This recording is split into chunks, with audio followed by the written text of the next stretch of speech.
वृंदावनेश्वरी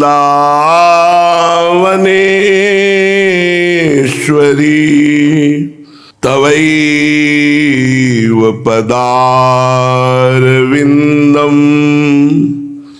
प्रेमामृतैकमकरन्द रसौघपूर्णम्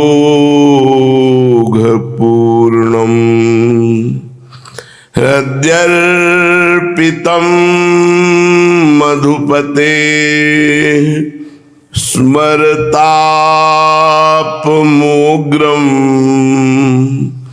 निर्वापयत् परम शीतलमाश्रयामि निर्वापयत् परम शीतलमाश्रयामि।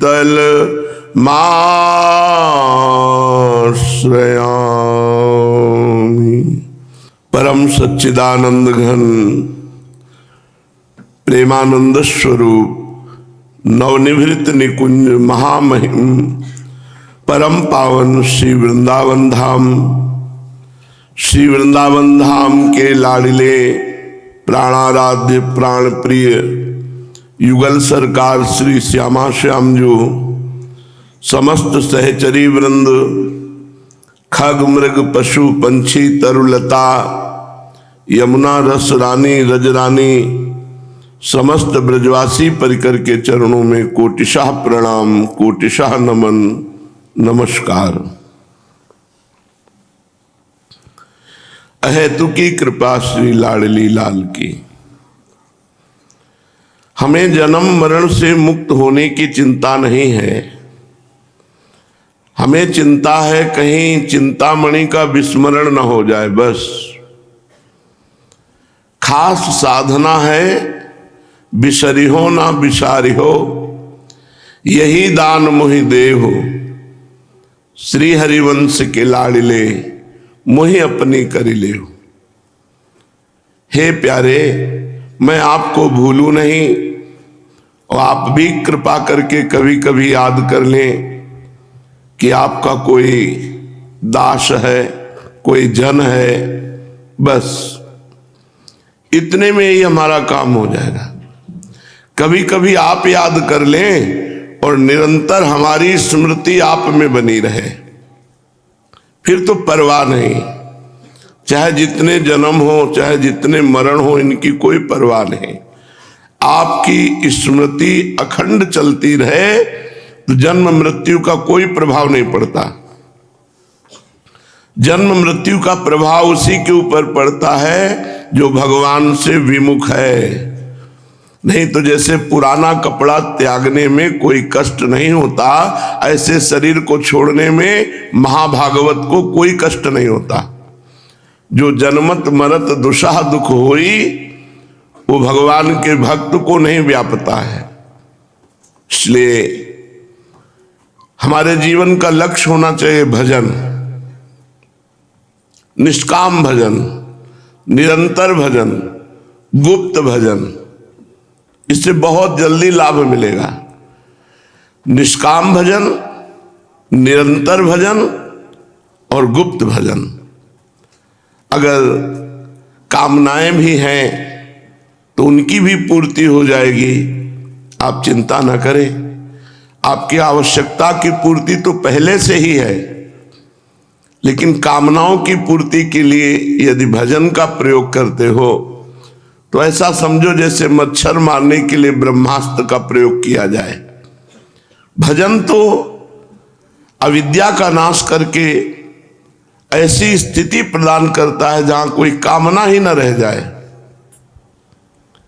जैसे जगने पर स्वप्न के भोगों की लालसा नहीं होती क्योंकि वो झूठे हैं, ऐसे ही अज्ञान का अविद्या का नाश होने पर, भगवत ज्ञान होने पर ब्रह्मादिक के भोग सब विष सम लागत ताहि, नारायण ब्रज चंद की लगन लगी है जाए। ब्रह्मादिक के भोग भी उसे विश्वत लगने लगते हैं जो जगा हुआ महापुरुष है। तो हमें लगता है भजन का प्रयोग कामना पूर्ति में ना करके भगवान की प्रसन्नता में रखना चाहिए। हमारे प्रभु प्रसन्न हो जाए, इससे बढ़कर हमारी कोई कामना नहीं है। एक ही कामना है कि प्रभु प्रसन्न हो जाए, प्रभु सुखी हो जाए, प्रभु आनंदित रहे और ये हमें अनुभव होता रहे। बस मेरे प्राण आराध्य श्री युगल सरकार खुश रहे, प्रसन्न रहे, खेलते रहे और ये मुझे अनुभव कराते रहे, बस इतना ही भजन का फल है। और इसमें वो सुख है जो मोक्ष में भी सुख नहीं है। इसलिए मोक्ष का अनुभव किए हुए महापुरुष भी मोक्ष सुख को त्याग करके सेवा सुख में आ गए, प्रिया प्रीतम की सेवा सुख में। श्रीपाद प्रबोधानंद जी इसी भाव को लेकर कह रहे हैं, जन्मनि जन्मनि वृंदावन भुवि वृंदार केंद्र वंद्यायाम अपि तृण गुल्मक भावे भवतु ममाशा समुल्लासम। समुल्लासम मैं उल्लास के सहित, भवतु ममाशा मेरी एक आशा है, जन्मनि जन्मनि मेरा बार बार जन्म हो। मैं मोक्ष नहीं चाहता, भक्त मोक्ष नहीं चाहते। भक्त चाहते हैं कि आपकी रुचि हो तो अपने पास रख लेना, नहीं तो मेरे कर्म के अनुसार फिर मुझे जन्म देना, पर हर जन्म में मैं आपका भगत बनूं, आपका यश कीर्तन गाऊं, आपका नाम कीर्तन गाऊं। मुझे कोई परेशानी नहीं संसार से। संसार तब परेशानी बनकर आता है जब भगवान से विमुख जीव होता है, और भगवान के सन्मुख होता है तो संसार भी भगवत स्वरूप है, परम आनंदमय संसार हो जाता है। इसलिए महापुरुष जन कहते हैं, जे जोनि जन्मो कर्म बस। आपसे ये नहीं मांग रहा कि मेरे कर्मों को क्षमा कर दीजिए, नहीं, जे जोनि जन्मो कर्म बस ता राम पद अनुराग हो। हे प्रभु, आपके चरणारविंद का प्रेम प्राप्त हो, हर समय आपके भजन लीला कथा गायन श्रवण कीर्तन इसी में हमारा समय जाए, बार बार जन्म हो, हमें मोक्ष न मिले। आप चाहो तो अपने पास रख लो सेवा में, नहीं तो मुझे संसार में भेजो अपना भक्त बनाकर। जन्मनि जन्मनि जन्म जन्म में मेरी भवतु ममाशा, मेरी यही आशा रहेगी। समुल्लासम उल्लास के सहित, क्या वृंदावन भूमि, इस वृंदावन भूमि में अब मेरा जन्म हो। और ये पक्का सिद्धांत है, जिसने वृंदावन का आश्रय वृंदावन का वास स्वीकार कर लिया, अगर जन्म भी होगा तो वृंदावन में ही होगा। श्रीपाद कह रहे हैं, अपि तृण गुल्मक भावे। कोई तृण, कोई लता, कोई गुल्म, कोई औषधि इसी वृंदावन की बना दिया जाए मुझे। ये वृंदावन के वृक्षों को साधारण न समझे। अगर एक वृक्ष कृपा कर दे तो प्रिया प्रीतम का साक्षात्कार हो जाए, इतनी सामर्थ है। वृंदावन की लता समकोटि कल्प तरुणाई, पर दुर्भाग्य है जो ऐसे लताओं पर कुल्हाड़ चलाते हैं। इनके वंश में कोई भी समृद्धशाली, शांति प्रिय या पितरों की तृप्ति करने वाला नहीं होगा जो वृंदावन की लताओं को। ये हम नहीं कह रहे, हरिराम व्यास जी महाराज कह रहे हैं, कोटि ब्राह्मण और कोटि गौ हत्या का पाप लगता है एक डाल काटने पर। वृंदावन के वृक्ष की एक शाखा का जो हतन करता है, काटता है, तो कोटि ब्राह्मण, करोड़ ब्रह्म हत्या और करोड़ गौ हत्या एक साथ उसको लगती है। पर धन के मत वाले लोग इस बात को न समझ करके चंद रुपए के लिए वो लताओं को काट, ऐसी महामहिमामय लताओं को काट देते हैं जिनका कल्पों तक भोगने पर नरक, इनका उद्धार नहीं होगा। जैसे पीपल का वृक्ष है, ये तो जगत में भी वासुदेव स्वरूप है, भगवान ने अपनी विभूतियों में अश्वत्थ वृक्ष कहा है। अब पीपल के वृक्ष को आप, वृंदावन के पीपल के वृक्ष को आपने काट दिया, बरगद के वृक्ष को, शिव स्वरूप है बट वृक्ष, उसको काट दिया, या किसी भी लता को काट दिया, तो नरक में, जैसे कहा जाता है, ऐसे प्राणियों को नरक में भी ठौर नहीं मिलती। अर्थात नारकी पुरुष भी ऐसे पुरुषों से घृणा करते हैं। वृंदावन की तो लता काटना ही नहीं चाहिए। अगर हम एक छोटी सी टहनी भी, तो श्री जी की सेवा में आएगी, श्री जी की सेवा के लिए, ऐसा नहीं कि काट के फेंक दो। इतने बड़े महापुरुष कह रहे हैं, जन्मनि जन्मनि वृंदावन भूय वृंदार केंद्र वंद्यायाम अपितृण गुलमक भावे भवतु ममासा समुल्लासम। इतनी सुंदर सुंदर लताएं थी। आज के 26-27 वर्ष पहले की बात कह रहे हैं, रोना आता है प्रिया प्रीतम के प्रति। वो लताएं ऐसी झुंड की झुंड ऐसे भूमि में की हुई, जहां बैठे यहाँ सब लताएं ही लताएं थी। ये सब लताएं, ये जैसे पीपल का वृक्ष तभी का है, लताएं ही लताएं, झूम झूम करके लताएं वृंदावन की शोभा बढ़ा रही थी। एक दिन परिक्रमा लगा रहे थे तो कुछ लोग बाहर ही आए थे, तो उन्होंने कहा वृंदावन कहाँ है?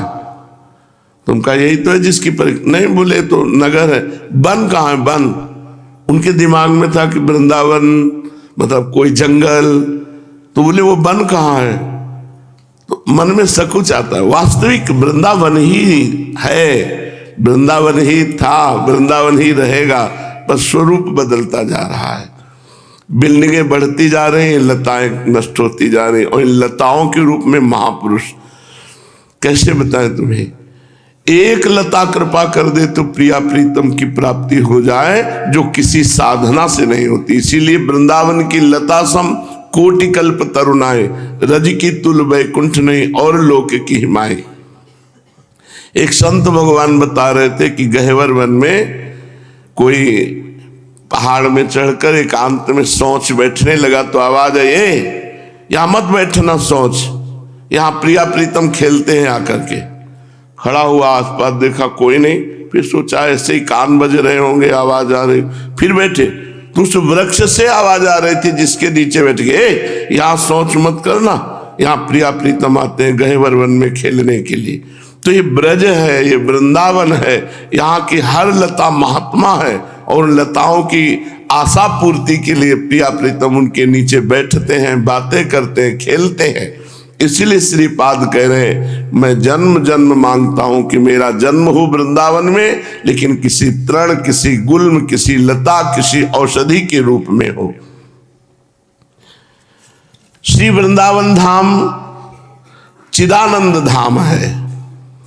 यहां निश्चित हरिपद की प्राप्ति होती है। हरिपद पंकज संवाहन रसमन भूय पूर्णोपि यत्रोद्धवम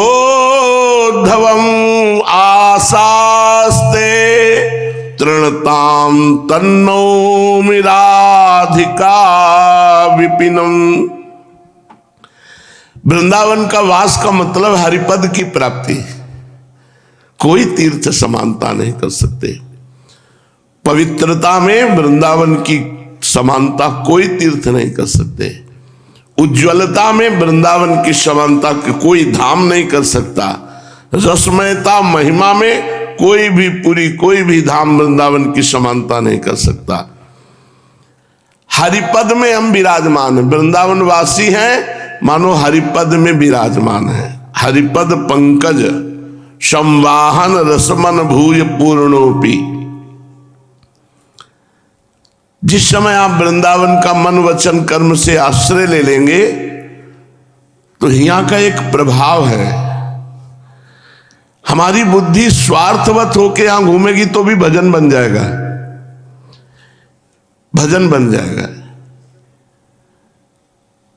कितना बड़ा भजन बन जाएगा वो तुम कर ही नहीं सकते। भजन हिया फिरत स्वार्थ आपने, और भजन गए फिरे बाह। भजन पकड़े घूम रहा है। कितनी धाम की अपार महिमा। जब इस बात पर सोचो कि एक गिलास पानी किसी के हाथ से कोई भगवत प्राप्त महापुरुष पी ले, तो उसका निश्चित कल्याण हो जाता है। फिर रोज सेवा बन जाए, रोज कोई सेवा बन जाए, रोज कोई सेवा बन जाए। पूज्य राधा बाबा जी के प्रांगण में एक बूढ़ी माई जाके सोनी रोज लगा देती थी। बाबा कभी बात नहीं किए। 2-4 दिन हो गए जब सोनी लगाने नहीं आई तो बाबा ने कहा वो माई नहीं दिखाई दे रही। बोले बाबा वो तो पधारने वाली है, बीमार हो गई। बाबा बोले हमें ले चलो उसके घर। कभी कहीं नहीं जाते थे, उसके घर गए। क्यों? क्योंकि वो सेवा कर रही थी। बाबा ने उसके मस्तक पर हाथ रखा, बोले माई कुछ दिख रहा है? बोले हाँ राधा माधव खड़े हमको बुला रहे हैं। बाबा उठे चले गए, उसका शरीर पूरा हुआ, भगवत प्राप्त हो गई। थोड़ी सी भी भगवत प्रेमी महात्माओं की सेवा, परम कल्याण, भगवत प्राप्ति, भगवत प्रेम प्राप्ति। तात स्वर्ग अपवर्ग सुख धरी तुलाए कंग, तूलन ताय सकल मिली जो सुख लव सत्संग। और संतों की सेवा बन जाए, गुरु जी की सेवा बन जाए, श्यामा श्याम की सेवा बन जाए, इससे बढ़िया क्या? तो हिया फिरे स्वार्थ आपने, वो भजन गए फिरे बा। श्री वृंदावन वास का मतलब है हरि चरणों के संवाहन का सौभाग्य प्राप्त होना। प्रिया प्रीतम हा हरि राधा, प्रिया प्रीतम के श्री चरणों के दबाने का अवसर मिलेगा, चरण चापने का अवसर मिलेगा। सारे मनोरथ पूर्ण हो जाते हैं वृंदावन की आश्रय वृत्ति से। इसीलिए यत्रोद्धो आशास्ते तृणताम तन्नौमि राधिका विपिनम, जहां उद्धव जैसे महापुरुष भी अपनी आशा रखते हैं कि मुझे तृण गुल्म लता औषधि बनने का सौभाग्य मिले वृंदावन में, ऐसे मैं प्रियालाल के इस दिव्य वृंदा विपिन वन को नमस्कार करता हूं, प्रणाम करता हूं और आशा करता हूं कि बार बार मुझे जन्म मिले वृंदावन में, कोई लता गुल्म औषधि पशु पक्षी यहाँ का बना दिया जाऊं और राधा राधा रटूं और यहाँ की रज हमारे ऊपर पड़े।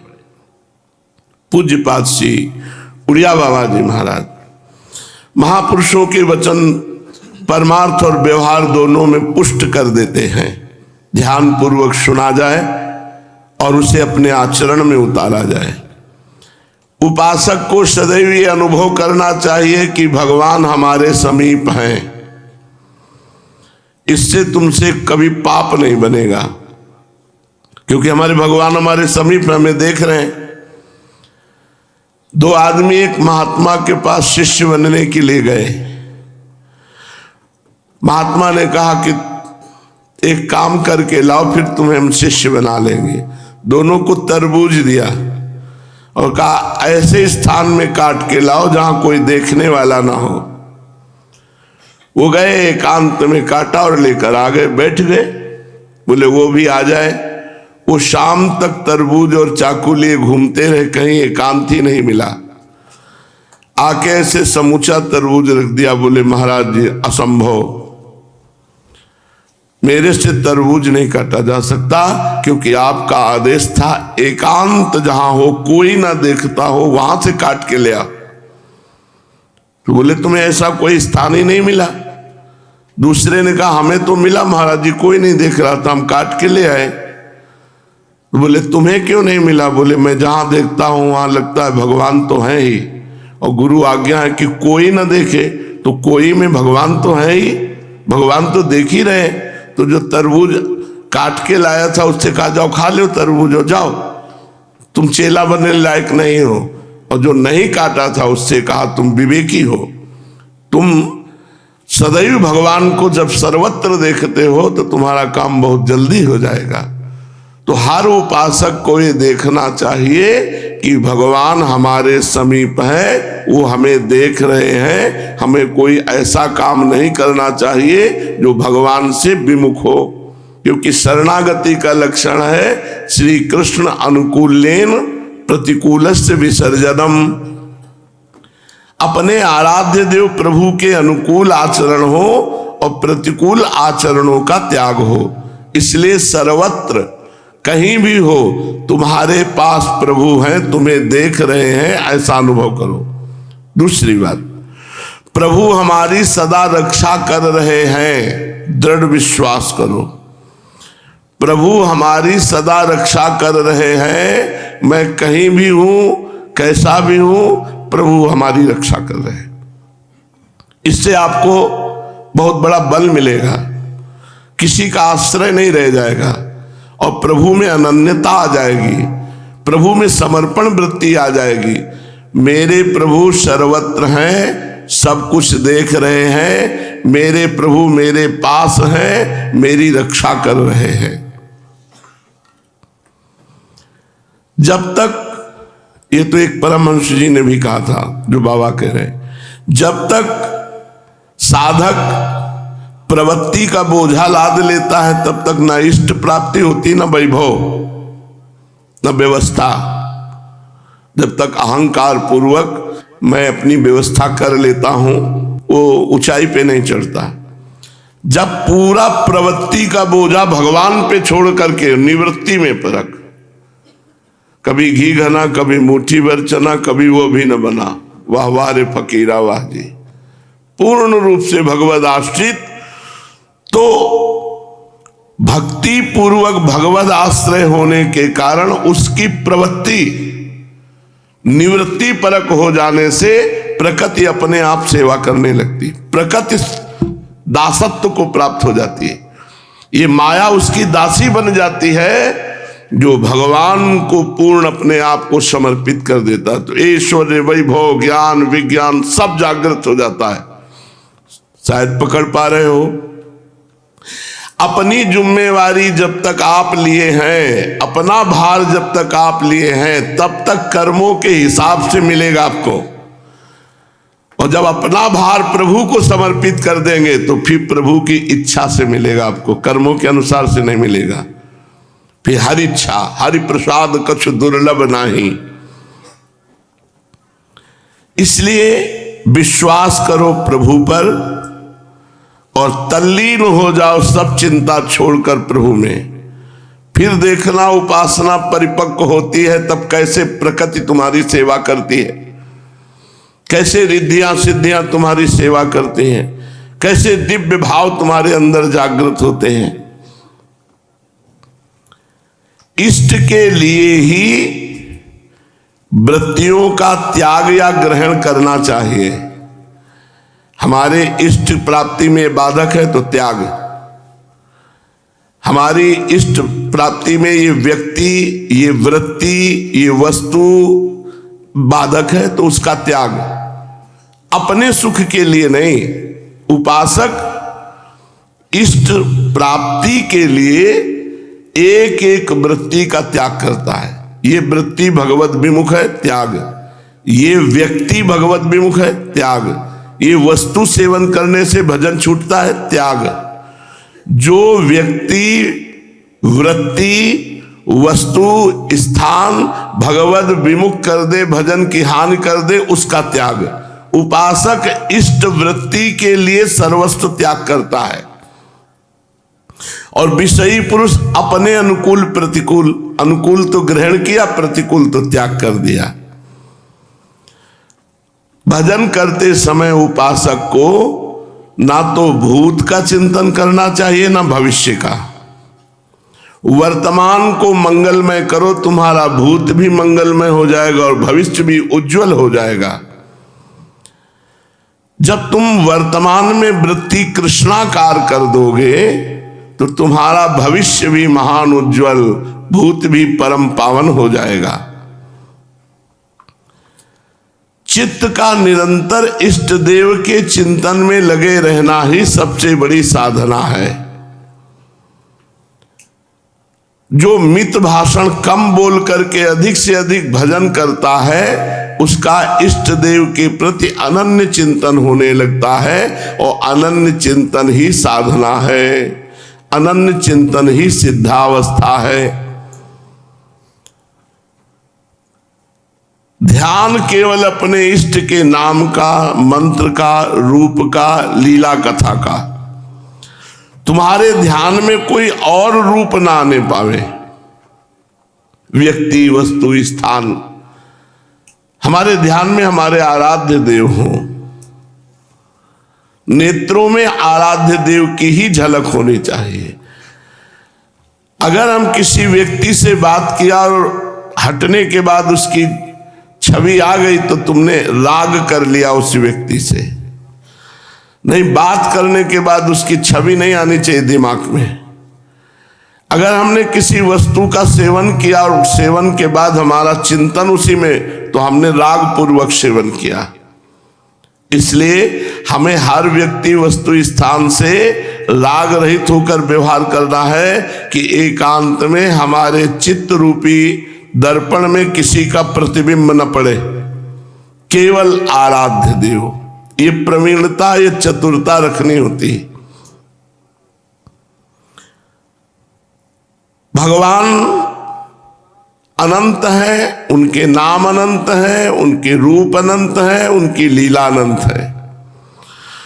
तुम्हें जो गुरुदेव ने इष्ट देव दिया है उसी में आसक्त हो जाओ। गुरुदेव ने कहा राम तो राम राम, गुरुदेव ने कहा राधा तो राधा राधा, कृष्ण तो कृष्ण कृष्ण। जो गुरुदेव ने नाम रूप दिया है उसी में तुम आसक्त हो जाओ, क्योंकि हमारे भगवान के अनंत नाम है, अनंत रूप है, अनंत लीलाएं हैं। भक्त का कर्तव्य है किसी भी प्रकार से संसार का चिंतन ना हो, केवल भगवान का चिंतन हो। ये बात ध्यान में रख करके ही कर्मों में उतरे कि चिंतन भगवान का हो, कर्म शरीर से हो रहे हैं। इष्ट देव की करुणा का चिंतन करो, उनकी कृपा का चिंतन करो। तुम्हारे जीवन में जो इष्ट देव ने कृपा की है उसका चिंतन करो। हम तो कहते हैं खेलना है तो इन्हीं के साथ, खाना है तो इन्हीं के साथ, रोना है तो इन्हीं के साथ, सोना है तो इन्हीं के साथ, जगना है तो इन्हीं के साथ। अपने जीवन को प्रभु के साथ में इतना मिला दो, हमें किसी और की जरूरत न पड़े। हमारे दोस्त भी प्रभु हैं, हास परिहास भी इन्हीं से होगा। हमारे जीवन का चरम सुख प्रभु है, हमारे जीवन के चरम संबंधी प्रभु हैं। हमारा जितना व्यवहार है केवल प्रभु से होना चाहिए। जब तक शरीर स्वस्थ रहे तो खूब डट के भजन कर लो। बीमारी आने पर फिर भजन नहीं होता। पहले भजन हुआ है तो बीमारी में भी भजन होगा। यदि भजन नहीं किया स्वस्थ अवस्था में तो जहां बीमारी आई, परेशानी आई तो उसी का चिंतन होने लगता है। भगवान का भजन ये चार बातें प्रकाशित कर देता है। जो खूब भजन करते हैं उनके हृदय में भगवान के समस्त ऐश्वर्य का अनुभव होने लगता है। हमारे भगवान क्या है ये परिचय आने लगता है। तत्कालिक जो प्रारब्ध भोग आया है, अदृष्ट को प्रारब्ध भोग कहते हैं। जो तत्कालिक अदृष्ट दुख आया है प्रारब्ध भोग, उसको भोगने की क्षमता मिल जाती है। रजोगुण तमोगुण का नाश हो जाता है। परमानंद की प्राप्ति और जन्म मृत्यु का अनादर करके वो हरि पदवी को प्राप्त हो जाता है, जो निरंतर भगवान का स्मरण करता है। चार बातें भगवान के स्मरण भजन से आती हैं। संपूर्ण भगवान के ऐश्वर्य का ज्ञान, तात्कालिक दुख अर्थात आए हुए अदृष्ट प्रारब्ध का प्रभावहीन हो जाना, है तो पर प्रभाव नहीं है, ये भजन से होगा।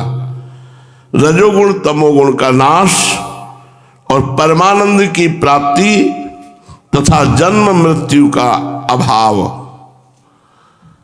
न जन्म होगा न मृत्यु होगी, क्योंकि हम अपने जीवन को प्रभु के चरणों में समर्पित करके रात दिन नाम जप करते हैं, नाम कीर्तन करते हैं।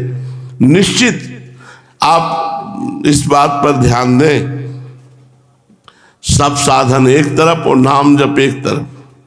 नाम जप को पकड़ लीजिए। उठते बैठते चलते फिरते क्रिया रहित या क्रिया सहित इच्छा ही खत्म हो जाती है। यदि ऐसे नाम जप करोगे कामना ही नष्ट हो जाती है, तृष्णा ही नष्ट हो जाती है, न जीने की इच्छा न मरने का भय। कैसी अद्भुत स्थिति, ना जीने की इच्छा है ना मरने का भय, एक अद्भुत आनंद। ये किसको प्राप्त होता है? जो निरंतर भजन का अभ्यास करता है। भक्ति रंग तभी लाती है जब शरीर में रोमांच हो गया, कंप होने लगा, अश्रु प्रवाह होने लगे। अगर नाटक से भी भगवान के लिए रोए तो भगवान कृपा करके सच्चा रोना दे देते हैं। और फिर जो सच्चाई से भगवान के लिए रो रहे हैं, मिलन की आकांक्षा से हैं, धन्याति धन्य जीवन उनका है। अगर किसी माया के झकझोर से ऐसा लगे कि इस जीवन में अब हम गिरने वाले हैं, तो तुरंत पुकारना राधा राधा राधा। आप देखना आपको कैसे बचाया जाता है, आप देखना आपको कितनी ऊंचाई पर खड़े कर दिया जाता है, जहां कोई विकार छू ही नहीं सकता। हर परिस्थिति में स्मरण पकड़े रहो तो भगवान के समस्त ऐश्वर्य का ज्ञान, दुख की आत्यंतिक निवृत्ति, आए हुए प्रारब्ध को भोगने की सामर्थ्य और परमानंद, जन्म मृत्यु के चक्र से मुक्त। कितना सुखमय जीवन है, जो ना मृत्यु का भय है, ना जन्म का भय है, ना बुढ़ापे का भय है, ना रोग का। ये जीते जी जीवन मुक्त कर देता है भगवान नाम। तो भक्तों के चरित्र पढ़ो, भक्तों का संग करो, भगवान नाम जप करो, सब कुछ इसी से प्राप्त हो जाएगा। ज्यादा दौड़ भाग करने का नाम भक्ति नहीं है। छठ दम शील, विरत बहुकर्मा, निरत निरंतर सज्जन धर्मा। जो निरंतर साधु पुरुषों द्वारा आचरित आचरण को करता है, भगवान नाम गुण कीर्तन लीला आदि में चित्त को जोड़े रहता है, वो निश्चित भगवत प्राप्त हो जाता है। श्रीमद् भागवत महापुराण, इसमें वेद स्तुति की गई है। चारों महापुरुष सनक सनंदन सनातन सनत कुमार, इनमें 3 श्रोता बन जाते हैं, 1 वक्ता बन जाते हैं और भगवान की रहस्यमयी दिव्य लीलाओं का गायन करते हैं। नरवपुः प्रतिपद्य यदि त्वयि श्रवण वर्णन संस्मरणादिभिः नरहरे न भजन्ति नृणामिदम् धृतिवदुच्छवशतं विफलम ततः। भगवान, ये प्राणधारियों के जीवन की सफलता इसी में है कि वो आपका भजन सेवन कर ले। वेद क्या कहते हैं? शरीरधारियों की सफलता इसी में है कि वो आपका भजन सेवन कर ले, भजन कर ले, आपकी सेवा कर ले। और आपने जो शास्त्रों में आज्ञा करी है उस आज्ञा का पालन कर लें। जो आपका आज्ञा पालन न करके विमुख होकर चलते हैं, भजन ध्यान न करके मनमानी आचरण करते हैं, प्रभु उनका जीवन व्यर्थ है।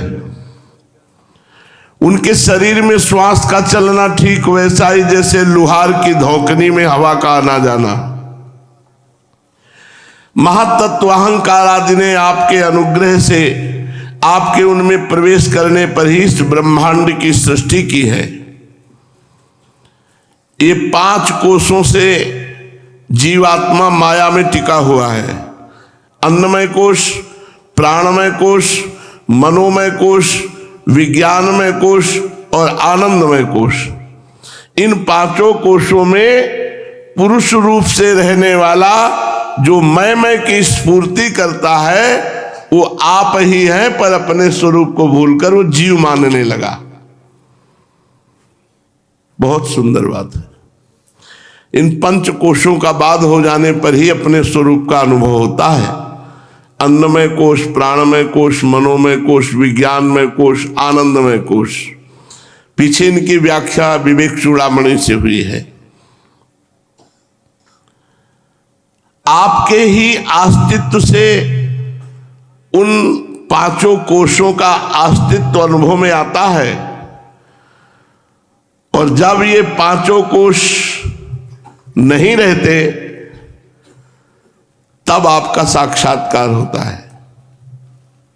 पांचों कोश बाधित करके निरंतर भगवत स्मृति में जो डूबा हुआ है वो भगवत साक्षात्कार का अधिकारी हो जाता है। सब में अन्वित और सबकी अवधि होने पर भी प्रभु आप असंग ही हैं, क्योंकि वास्तव में जो कुछ वृत्तियों के द्वारा अस्ति तथा नास्ति के रूप में अनुभव होता है उन समस्त कार्य कारणों से आप परे हैं। नेति नेति के द्वारा इन सब का निषेध हो जाने पर आप ही शेष रहते हैं, क्योंकि आप ही उस निषेध के भी साक्षी हैं। वास्तव में हे श्री कृष्ण, हे सच्चिदानंद हरि, एकमात्र आप ही सत्य हैं। इसलिए आपके भजन के बिना जीव का जीवन व्यर्थ है। वो महान सत्य और आनंद से वंचित हो जाएगा जो आपका भजन नहीं करेगा।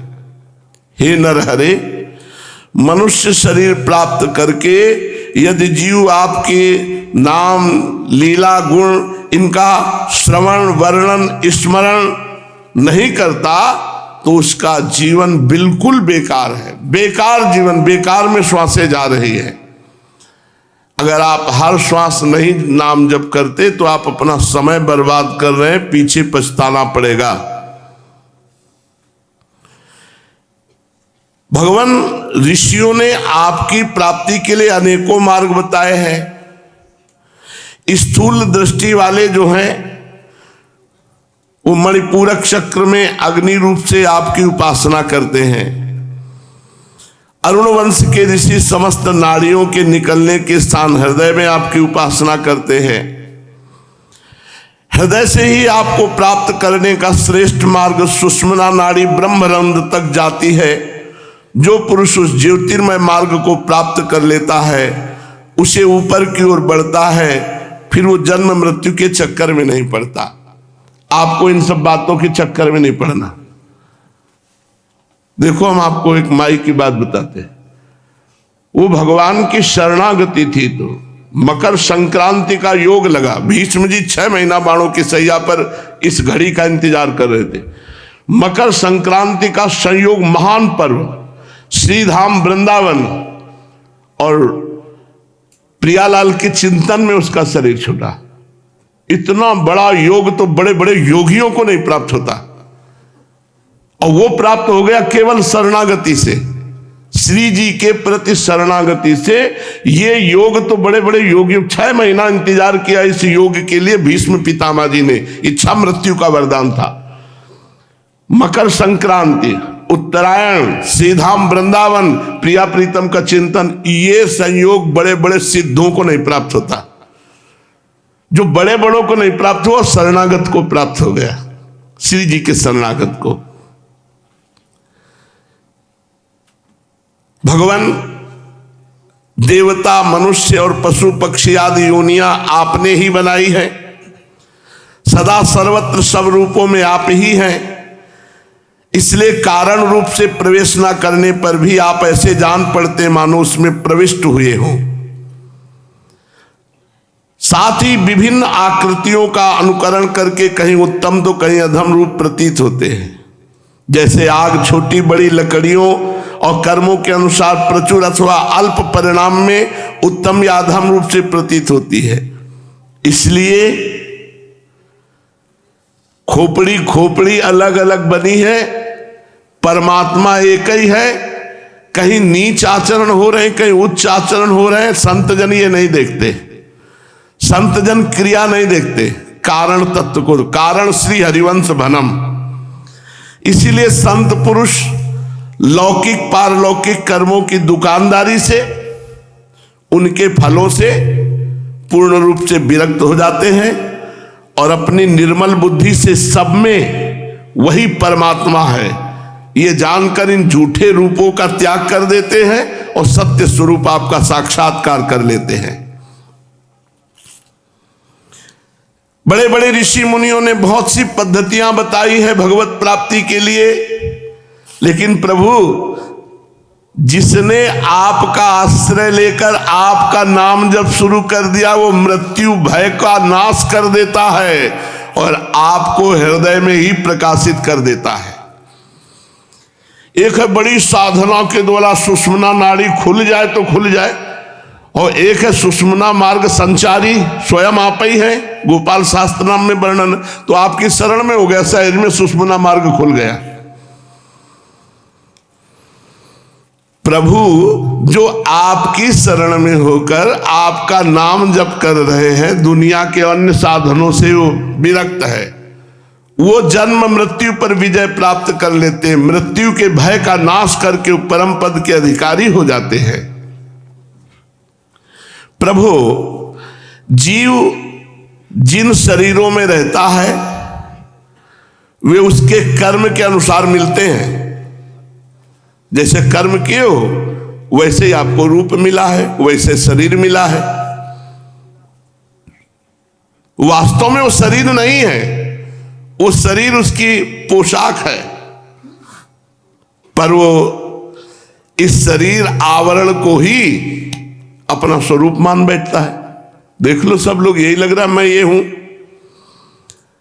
तत्वज्ञानी पुरुष ऐसा कहते हैं कि समस्त शक्तियों को धारण करने वाले प्रभु आप सबके स्वरूप हैं। जो हमारा स्वरूप है वो भगवान है। स्वरूप होने के कारण अंश ना होने पर भी उसे अंश कहते हैं शरीर राग के कारण। निर्मित ना होने पर भी शरीर निर्मित होने के कारण कहते हैं निर्मित है। इसी से बुद्धिमान पुरुष जीव के वास्तविक स्वरूप पर विचार करके परम विश्वास के साथ आपके चरण कमलों की उपासना करते हैं, क्योंकि आपके चरण ही समस्त वैदिक कर्मों के समर्पण स्थान और मोक्ष स्वरूप हैं। कोई कोई बिरले महापुरुष हैं जो ये बात समझ जाएं। शरीर के संबंध से अंश कहा गया है, नहीं तो वही परमात्मा मैं करता हुआ इसमें विराजमान है। शरीर निर्माण के कारण उसे निर्मित कहा गया है। इन तीन निर्मित पुरों में रहने वाला स्थूल सूक्ष्म कारण वो परमात्मा ही है, दूसरा कोई नहीं है। उनकी शरण लेकर भजन करो, ये जान जाओगे। भगवान परमात्म तत्व का ज्ञान प्राप्त करना अत्यंत कठिन है। उसी का ज्ञान कराने के लिए आप विविध प्रकार के अवतार ग्रहण करते हैं और अवतार के द्वारा ऐसी लीला करते हैं जो अमृत के महासागर से भी मधुर और मादक होती है। जो लोग कानों से भर भर करके आपकी लीला सुनते रहते हैं, संसार मार्ग में चलने की थकावट से वो दूर हो जाते हैं, वो परमानंद में मगन हो जाते हैं। कुछ प्रेमी भक्त तो ऐसे होते हैं कि वो आपकी लीला कथा को छोड़कर मोक्ष की अभिलाषा भी नहीं करते, स्वर्ग की तो बात क्या है। आपके चरण कमलों के प्रेमी परमहंसों के सत्संग में जहां आपकी कथा होती है, इतना सुख मिलता है कि धीरे धीरे लोग अपनी घर गृहस्थी का भी परित्याग करके स्वयं परमहंस बन जाते हैं।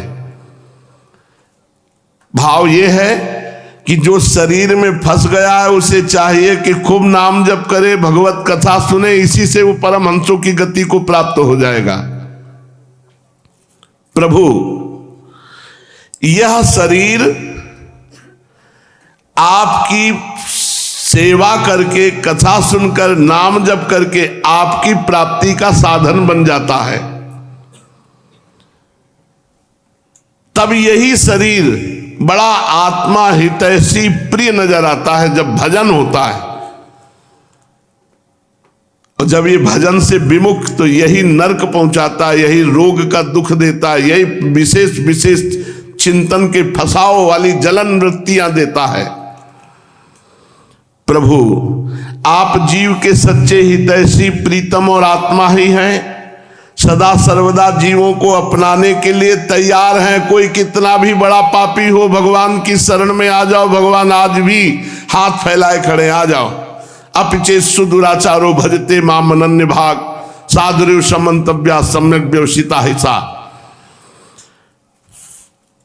भगवान जीव के सच्चे हितैषी प्रियतम आत्मा ही है और सदा सर्वदा जीवों को अपनाने के लिए तैयार हैं। इतनी सुगमता होने पर अनुकूल मानव शरीर को पाकर भी लोग सख्य भाव आदि के द्वारा भगवान की उपासना नहीं करते, भगवान में नहीं रमते, बल्कि इस विनाशी और असत शरीर और इस विनाशी शरीर के संबंधियों में रम जाते हैं और शरीर संबंधियों की आराधना करने लगते हैं। इस प्रकार वो अपनी आत्मा का हनन करने वाले हैं, वो अपने को अधोगति में पहुंचा देते हैं। भला ये कितने कष्ट की बात है कि भगवान का भजन ना करके शरीर संसार में फंस जाना, मानो सारी वृत्तियां वासनाओं में फंसा करके उसके अनुसार पशु पक्षी आदि नीच योनियों में बुरे बुरे शरीरों को पाकर फिर जन्म मृत्यु रूपी प्रवाह में सदा फंसे रहना। प्रभु, बड़े बड़े विचारशील योगी यति अपने प्राण मन और इंद्रियों को वश में करके दृढ़ योगाभ्यास के द्वारा हृदय में आपकी उपासना करते हैं, परंतु आश्चर्य की बात तो यह है कि उन योगाभ्यासी महापुरुषों को जिस परम पद की प्राप्ति होती, उस परम पद की प्राप्ति तो आपसे शत्रुता रखने वालों को मिल गई। आपसे वैर भाव रखते हैं तो उनको मिल गई ये परम पद की प्राप्ति, जो बड़े बड़े योगी आराधना करते हैं।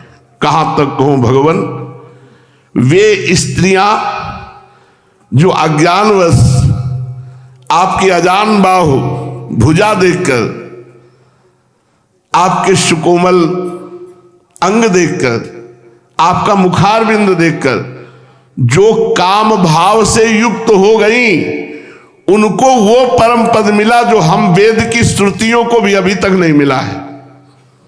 यद्यपि हम आपको सदा सर्वदा एक रस अनुभव करती हैं, आपके चरणारविंद का मकरंद पान करती हैं, पर हमको भी वो रस नहीं मिला जो काम भाव से आपके प्रतिभाव किया।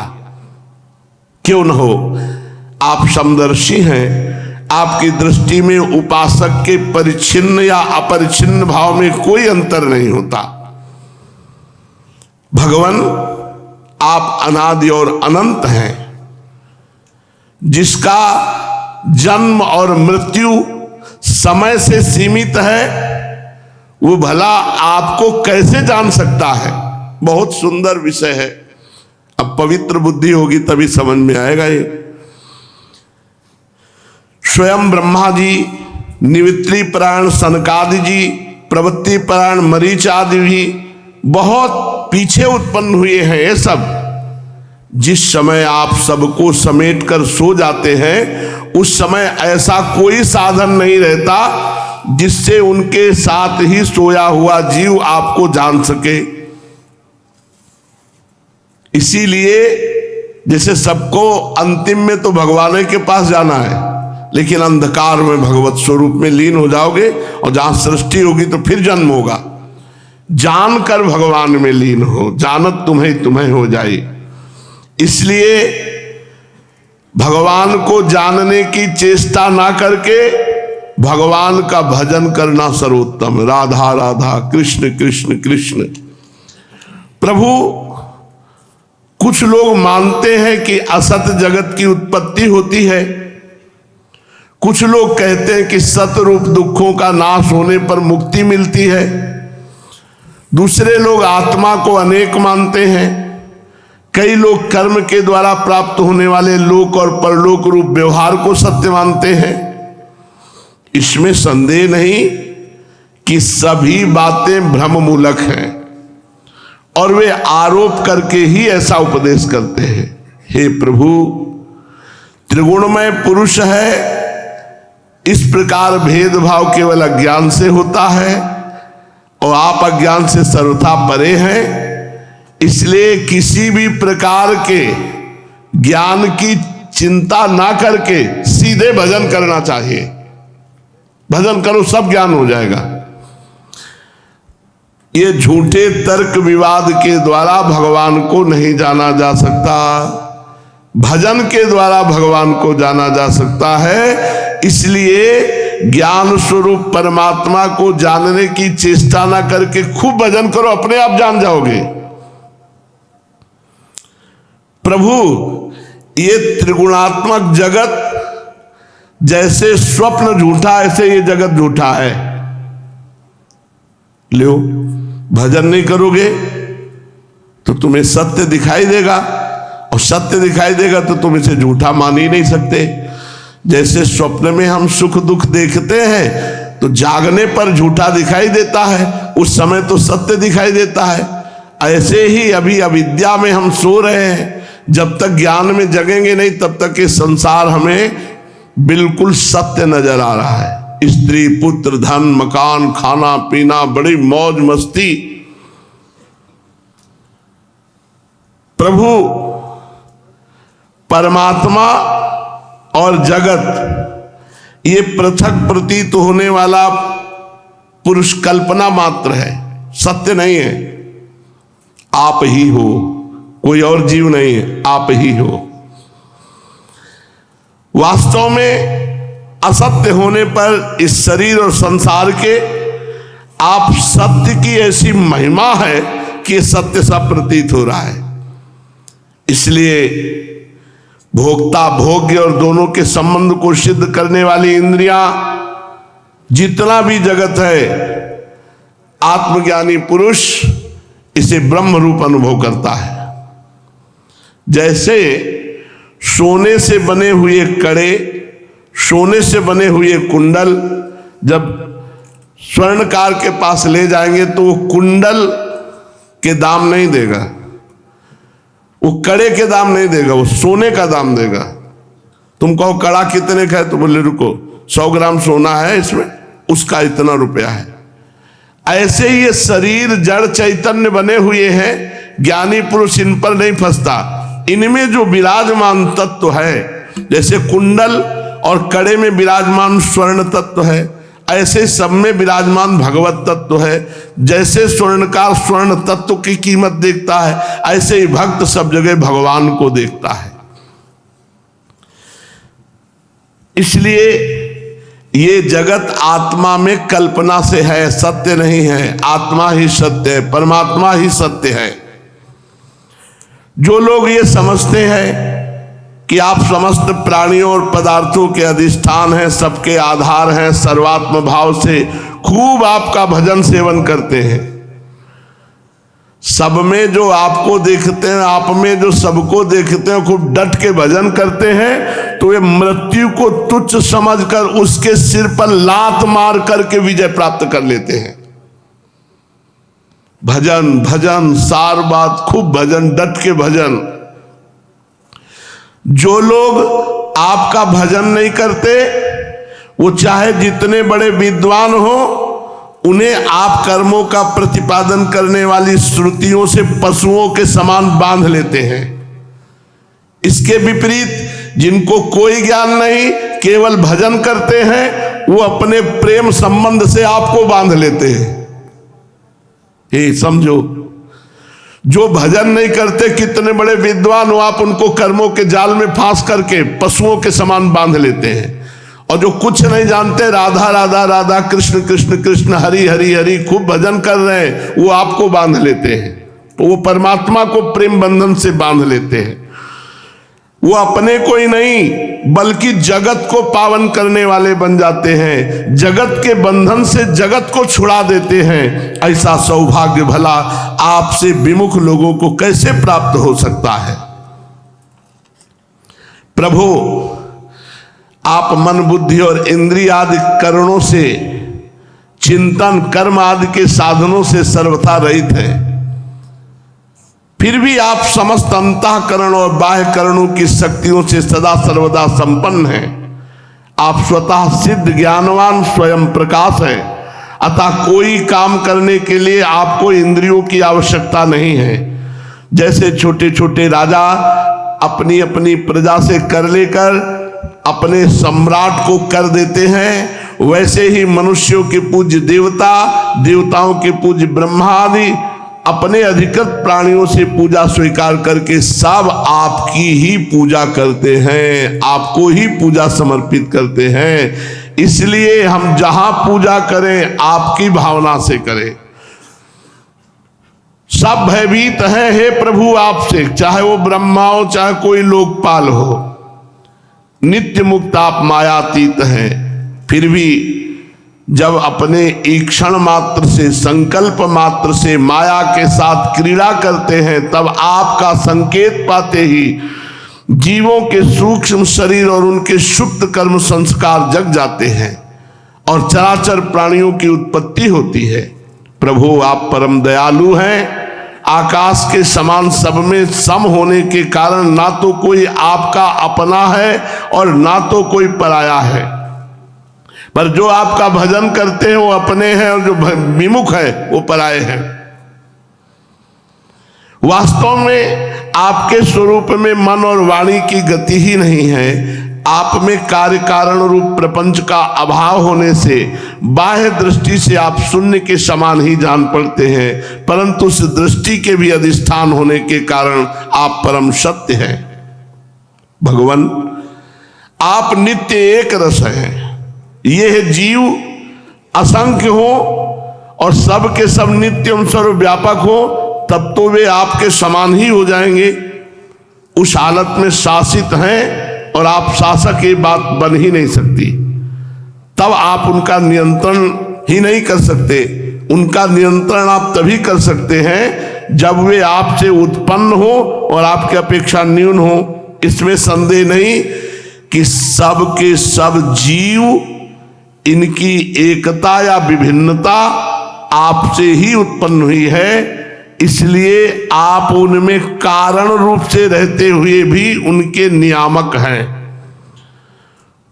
वास्तव में आप उनमें समरूप से स्थित है, परंतु ये जाना नहीं जा सकता कि वह स्वरूप कैसा है, क्योंकि जो लोग ऐसा समझते हैं कि हमने जान लिया, उन्होंने वास्तविक आपको नहीं जाना।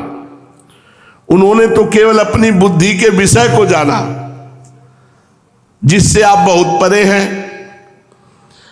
साथ ही मति के द्वारा जितनी वस्तुएं जानी जाती हैं, वो सब मतियों की भिन्नता के कारण भिन्न भिन्न होती हैं। इसलिए उनकी दुष्टता एक मत के साथ दूसरे मत का विरोध प्रत्यक्ष है। अतएव आपका स्वरूप समस्त मतों के परे है। स्वामिन, जीव आपसे उत्पन्न होता है, ये कहने का ऐसा अर्थ नहीं है कि आप परिणाम के रूप में जीव बनते हैं। सिद्धांत यह है कि प्रकृति और पुरुष दोनों ही अजन्मा है। उनका वास्तविक स्वरूप जो आप हैं कभी वृत्तियों के अंदर उतरता ही नहीं, जन्म नहीं लेता। तब प्राणियों का जन्म कैसे होता है? अज्ञान के कारण। अज्ञान के कारण प्रकृति को पुरुष और पुरुष को प्रकृति समझ लेने से, एक दूसरे के साथ संयोग हो जाने से, जैसे बुलबुला नाम की कोई स्वतंत्र वस्तु नहीं है, परंतु उपादान कारण जल और निमित्त कारण वायु के संयोग से बुलबुला की सृष्टि हो जाती है, ऐसे ही प्रकृति में पुरुष और पुरुष में प्रकृति का एक दूसरे के प्रति कल्पना हो जाने के कारण जीव नाम पड़ गया और विविध नाम गुणों से वो पुकारा जाने लगा। अंत में जैसे समुद्र में नदियां और मधु शहद में समस्त पुष्पों का रस समा जाता है, वैसे सब के सब उपाधि रहित आप में ही समा जाएंगे। इसलिए जीवों की भिन्नता और उनका पृथक अस्तित्व आपके द्वारा नियंत्रित है। उनकी पृथक स्वतंत्रता और सर्वव्यापकता आदि वास्तविक सत्य को न जानने के कारण ही मानी जाती है।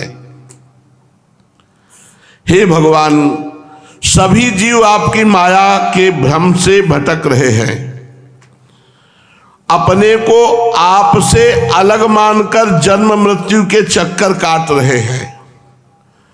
परम बुद्धिमान पुरुष को इस भ्रम को निकाल देना चाहिए पहले संपूर्ण भक्ति भाव से हे भगवान वो आपकी शरण ले, पहले संपूर्ण भयों को नाश करने वाले भगवान की शरण ले, क्योंकि शरणागत ही जन्म मृत्यु के चक्र से छूट पाएगा। मामे ये प्रपद्यन्ते माया में ताम तरंते। फिर ये जो सर्दी है, गर्मी है, वर्षा है, भूख प्यास, इनको सहना सीखना चाहिए, तभी इस माया पर विजय प्राप्त होती। जो सहन करता है वही महात्मा है।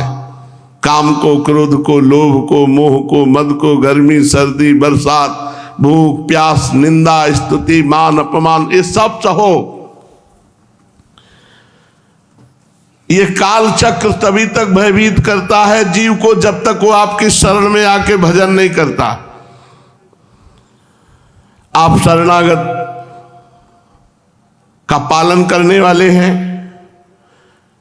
भला जो आपका शरणागत है उसे जन्म मृत्यु रूप संसार कैसे उसे प्राप्त हो सकता है? नहीं। हे अजन्मा प्रभु, जिन योगियों ने अपनी इंद्रियों और प्राणों को वश में कर लिया है, वे भी जब गुरु रूप आपकी चरणों की शरण नहीं लेते तो उनका मन उच्छृंखल हो करके उनको भ्रष्ट कर देता है। भगवान की शरणागति, गुरुदेव के आश्रय में रहना, उनकी कोई साधना का फल नहीं मिलता। जो भ्रष्ट हो जाते हैं, अहंकारी, गुरुदेव से विमुख, उनको कोई साधना का फल नहीं मिलता।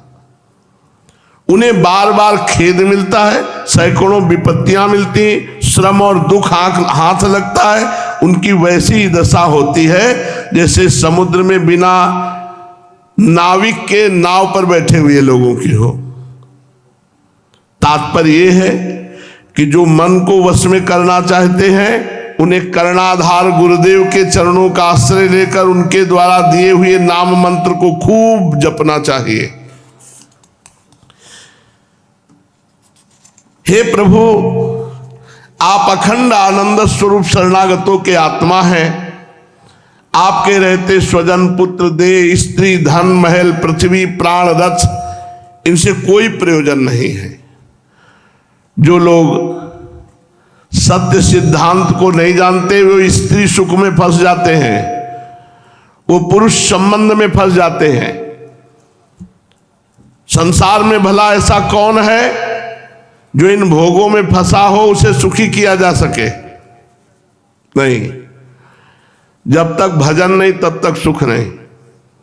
संसार की सभी वस्तुएं विनाशी हैं, एक न एक दिन मिट्टियां मेट हो जाने वाली हैं। तो इन वस्तुओं से हम सारहीन, सत्ताहीन से हम सुख चाहते हैं। कितना ज्ञान, भला ये कैसे सुख दे सकती है? जो ईश्वर, लक्ष्मी, विद्या, जाति, तपस्या आदि के घमंड से रहित है, उन्हीं संत पुरुषों में इतनी सामर्थ्य होती है कि जन्म मृत्यु रूप चक्र को मिटा दे।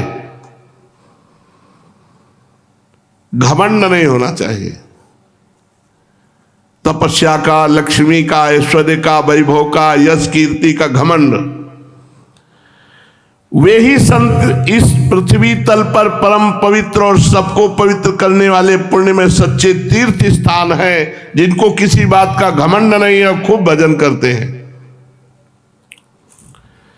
क्योंकि उनके हृदय में आपके चरणारविंद सर्वदा विराजमान रहते हैं। और यही कारण है कि उन संत पुरुषों का चरणामृत समस्त पापों और तापों को सदा के लिए नष्ट कर देने वाला है।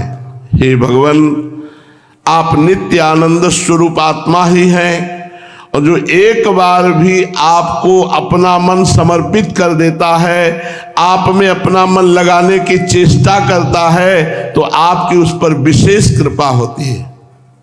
ध्यान से सुनो, ये जो जल रहे हो भजन करते हुए, विशेष कृपा आपके ऊपर है। आपके सब पाप ताप संस्कार भस्म हो रहे हैं। आगे चलकर आप देख लेना, महान सुख में निमग्न हो जाओगे। जो आप में मन को लगा देते हैं, वे देह गेहों में कभी नहीं फंसते।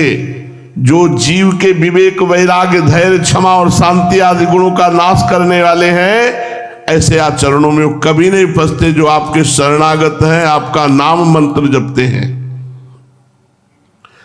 भगवान जैसे मिट्टी का बना हुआ घड़ा मिट्टी रूप ही होता है, वैसे ही आप सत से बना हुआ ये जगत भी सत सच्चिदानंदमय है। ये बात पक्की, क्योंकि कारण और कार्य का निर्देश ही उनका भेद का द्योतक है। यदि केवल भेद का निषेध करने के लिए ऐसा कहा जा रहा है तो पिता और पुत्र में, दंड और घटनाश में कार्य और कारण भाव होने पर भी वे एक दूसरे से भिन्न है। इस प्रकार कार्य कारण की एकता सर्वत्र एक सी नहीं देखी जाती। यही कारण है शब्द से निमित्त कारण न लेकर केवल उपादान कारण लिया जाता है। जैसे कुंडल से सोना, तो भी कहीं कहीं कार्य की असत्यता प्रमाणित होती है, जैसे रस्सी में सांप। यहां उपादान कारण के सत्य होने पर भी उसका कार्य सर्प सर्वथा असत्य है। तो इस अविद्या के मेल से ही संसार सत्य लग रहा है, नहीं, इसमें सत्य भगवान के सिवा कुछ नहीं है। जो लोग भोगों में फंसे हैं वो ऐसे वेद स्तुति वंदना सुनकर लुभायमान हो जाते हैं। स्वर्ग मिलेगा, अप्सरा मिलेगी, विमान मिलेंगे, ये करें वो करें। तृप्ति इसमें नहीं, तृप्ति है अध्यात्म में, भगवान के भजन में। भगवान वास्तविक बात तो यह है कि जगत उत्पत्ति के पहले नहीं था और प्रलय के बाद नहीं रहेगा। तो बीच में जो दिख रहा है आप परमात्मा में मिथ्या दिख रहा है नहीं, है तो केवल श्री कृष्ण ही, वासुदेव सर्वमिति। इसी से हम श्रुतियां इस जगत का वर्णन ऐसी उपमा देकर करती हैं, जैसे मिट्टी में घड़ा, लोहे में शस्त्र और सोने में कुंडल। ये कुंडल नाम मात्र कहने को है, इसमें सोना ही सोना है। मिट्टी, घड़ा, सकोरा, मिट्टी ही मिट्टी है, लोहा तो लोहा ही लोहा है। वैसे ही पूरे जगत में नाम मात्र के नाम रूप है। सत्य वस्तु यह कि परमात्मा ही परमात्मा है। जो मूर्ख लोग हैं वो ये बात समझ नहीं पाते। एकमात्र भगवान सब रूपों में विराजमान है। हे भगवान, जब जीव माया से मोहित होकर अविद्या को अपना लेता है, उस समय उसके स्वरूप भूत आनंद आदि गुण ढक जाते हैं और वो स्वरूप भूल जाने के कारण देह और इंद्रियों में फंस जाता है, जैसे अपने लोग फंस गए। अब वो अपनी देह को सब कुछ मान करके जो कुछ करेगा वो देह और देह संबंधी और भोगों के लिए करेगा। इसी से उसे जन्म मृत्यु, बार बार जन्म मृत्यु, यही चक्र भोगना पड़ता है।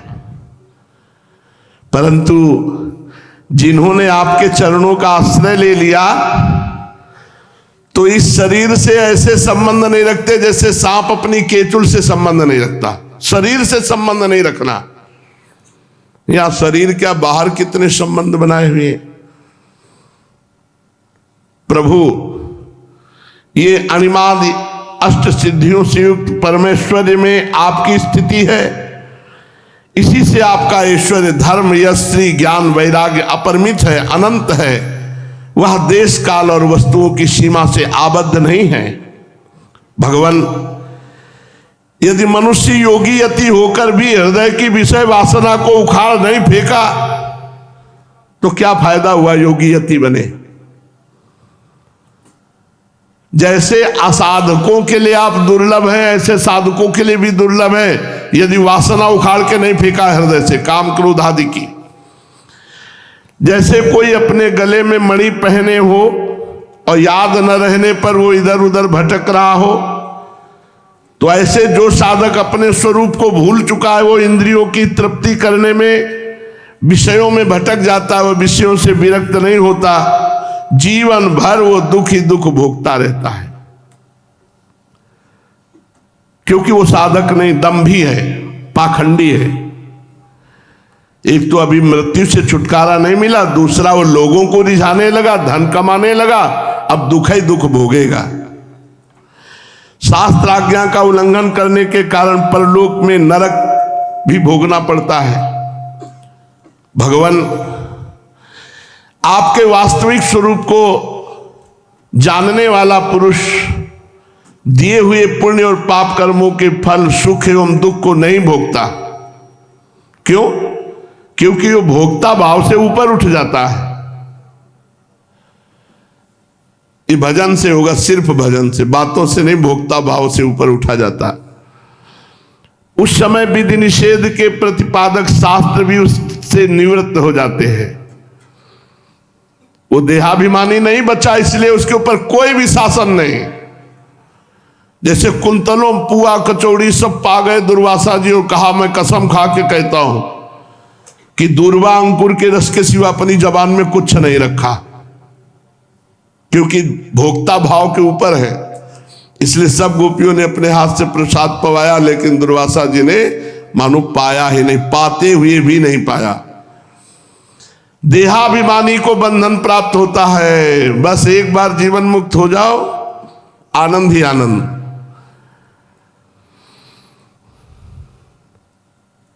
ये देहाभिमान मुक्त कैसे हुआ जाए? जो लोग प्रतिदिन आपकी लीला कथा को सुनते रहते हैं, गाते रहते हैं, नाम जप करते रहते हैं, तो अनंत अचिंत दिव्य गुण गणों के निवास स्थान प्रभु आपका वो प्रेमी भक्त कर्ता भोक्ता भाव से ऊपर उठ जाता है, पाप पुण्यों के फल, सुख दुखों और विधि निषेधों से अतीत हो जाता है, क्योंकि आप ही उनके मोक्ष होते हैं। सीधी बात है, भगवान की शरण में होकर खूब कथा सुनो, सत्संग सुनो, नाम जप करो, बेपरवाह रहो। परंतु जो ब्रह्मबोध संपन्न ज्ञानी है या भगवत शरणागत प्रेमी महात्मा है, इन दो को छोड़कर सब शास्त्र बंधन में बंधे ही हैं, और जो शास्त्र आज्ञा का उल्लंघन करेंगे दुर्गति को प्राप्त होंगे। भगवान स्वर्ग आदि लोकों के अधिपति इंद्र ब्रह्मा प्रभृति भी आपकी थाह आपका पार न पा सके। और आश्चर्य की बात तो यह है कि आप भी अपनी थाह नहीं जानते। ये जब भगवान अपनी थाह नहीं जानते तो उनकी थाह कौन पा सकता है? आप सोचो, क्योंकि जब अंत ही नहीं है तो जानेगा कैसे कोई? कहाँ लगी नाम बड़ाई, राम न सकई नाम गुण गाई। ये तो बहुत बड़ी बात मिल गई। भगवान की कोई थाह पाले तो बोले ब्रह्मा और ऋषि मुनियों की तो बात जाने दो, भगवान की भी ताकत ले कि भगवान अपनी थाह पाले, ऐसे अनंत हैं। इसका मतलब जानने के चक्कर में ना पड़ के मानने के चक्कर में पड़ जाना। प्रभु मेरे जीवन धन, खूब डट के नाम जप करो, सो जना देंगे आपको। जैसे आकाश में हवा से धूल के नन्हे नन्हे कण उड़ते रहते हैं, वैसे ही भगवान में उत्तरोत्तर 10 गुने 7 आवरणों के सहित असंख्य ब्रह्मांड उड़ते रहते हैं। दिखलावा माते तीन अद्भुत रूप प्रचंड, रोम रोम प्रतिलागे कोटि कोटि ब्रह्मांड।